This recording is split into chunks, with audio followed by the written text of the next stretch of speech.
freshman year in high school that changed my life forever. Is the importance of the freakout zone. You know what that is, right? It's that situation or circumstance you go into that when you step in there, on the other side of the door, there's possible fear or embarrassment or maybe shame, failure, or maybe it's that your dreams are going to fly out the window. So I decided to enter the freakout zone because of my dad. My freakout zone was trying out for the varsity basketball team as a freshman when only 2 students in the past 25 years had ever made the varsity team as a freshman. My dad was a prolific athlete, all-state hurdler. He played competitive basketball until he was over 50 years old. And I knew that if I made the varsity team as a freshman, my dad would be so proud of me. And here's the cool news. I thought I had a good chance of making it because between my 8th grade and my 9th grade year, I grew 9 inches. Yeah, my dad called it, I would look like an Adam's apple with a rib cage wrapped around it. But the cool thing is I made the team. Unfortunately, last game of the season, I'm the only one on the team to not have scored a basket. And I'm sitting in my normal spot on the end of the bench, waiting for this carnage to come to an end. And I hear a voice down on the other end of the bench over here, and I hear, Lejeune! Come here! I walked over to him. He grabbed me by the jersey, and he pulled me into him, and he had to roll it up a little bit and pulled me into him. He said, you're going to go stand at half court. Big Ronald Malvo's going to get the rebound when they're shooting the free throw because they're going to miss it. He's going to take the ball. He's going to throw it to you. You're going to stand at half court. You're going to get the ball. You're going to dribble it down court as fast as you possibly can. You're going to make a layup, which is the easiest shot in basketball. Do you understand? I walked out and stood at that half court. And you got to understand, this little small Catholic school, 50 years old, those old school gymnasiums, you know what they're like? There's no central air. The windows are kind of popped open.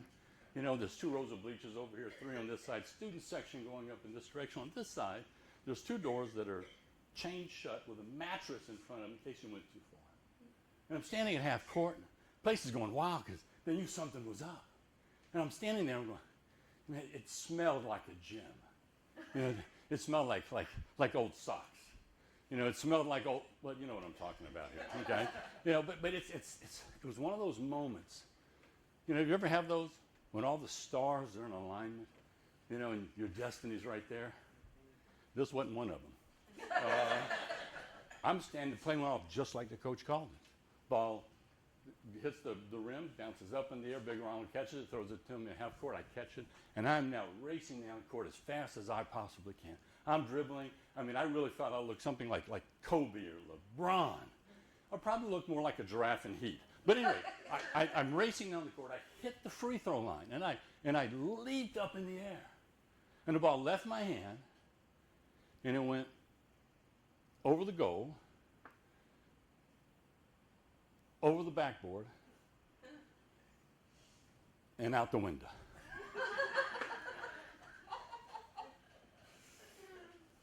And I found myself leaning against that mattress, totally devastated. And I said, I'm never doing this again. And that summer, I got a call from my coach, and he said, Mike, are you going to try? Or are you going to give up? It's the same question that each and every one of us, speakers, coaches, or trainers, in our careers, we're trying to build our business, face at some point in time. The question is, are you going to give up or are you going to try again? Well, I decided that summer I'd practice as much as I possibly could, layup after layup after layup. I practiced so much that not only did I make the team, I was a starter as a sophomore. And before I finished playing high school basketball, I scored 27 points in South Cameron, Louisiana.